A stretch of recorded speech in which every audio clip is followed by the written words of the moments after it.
What is up, Avatar fans? My name is Avatar Ken, and today I will be discussing if you should buy Avatar the Last Airbender's latest one-shot, Azula in the Spirit Temple.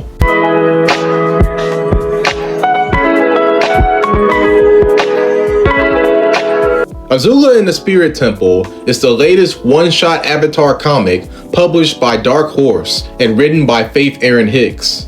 It features art by Peter Wortman and was colored by Adele Matera.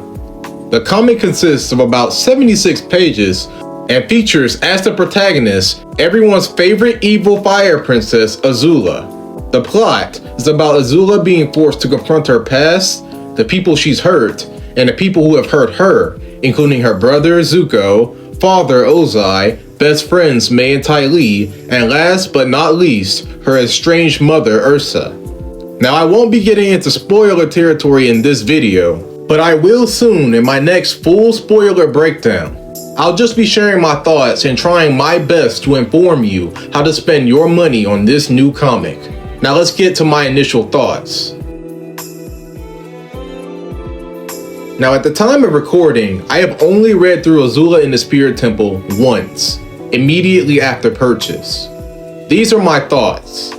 I love the art, as I tend to with the comics illustrated by Peter Wortman, and as mentioned before, the coloring is very vibrant and very expressive. If you've been a fan of the last few comics' art, I'm sure you'll feel the exact same way. Now, when talking about the story, things get a little bit more complicated. This is a one-shot, so the pacing of Azula in the Spirit Temple can be breakneck at times.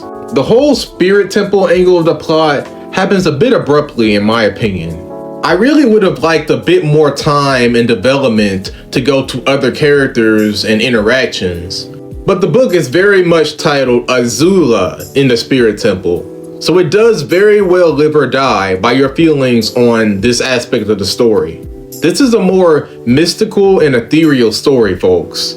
Personally, I can say that I enjoyed it overall, but I do want to say that Azula essentially talking to herself did wear a bit thin very soon. There wasn't much character progression per se, but I would say there was a lot of character exploration. We get to see a side of Azula that is very often either overlooked or disliked. You know, the softer, more fragile side of Azula. This is the beating heart of this one-shot in my opinion.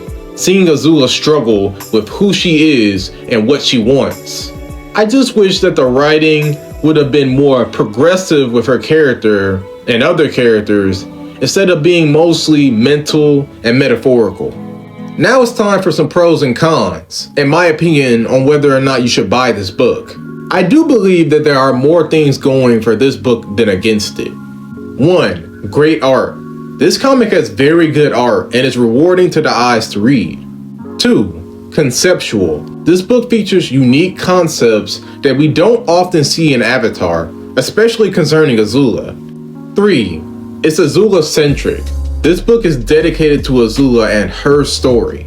It is an interesting read if you really care about Azula and her character. Here are the cons. Brief.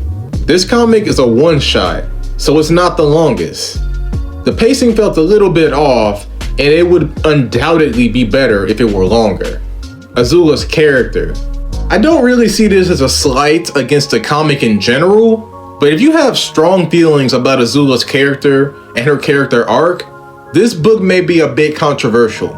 Okay, so based on my thoughts and these pros and cons, do I think that you should buy this comic? I think yes, but only if you are either a collector of Avatar comics or a rather strong Azula fan. I'm not sure if this will get a proper follow-up or if it's just a footnote. The pricing for this comic is generally in the $10 plus range physically, but I myself bought it digitally for about $7.99. If you love Azula like I do, she's my favorite character, I'd encourage you to buy it. If you're a little tight on cash or just not that into Avatar comics or Azula, or even if you just want something more substantial, be careful with your cash and skip this one. Me personally, I enjoyed it well enough, and I'd probably give it a 6 or 7 out of 10. I'll be giving Azula in the Spirit Temple a full, in-depth analysis soon, so please like, comment, subscribe, and enable notifications so that you don't miss anything Avatar Ken uploads in the future. Thank you for watching, Avatar fans.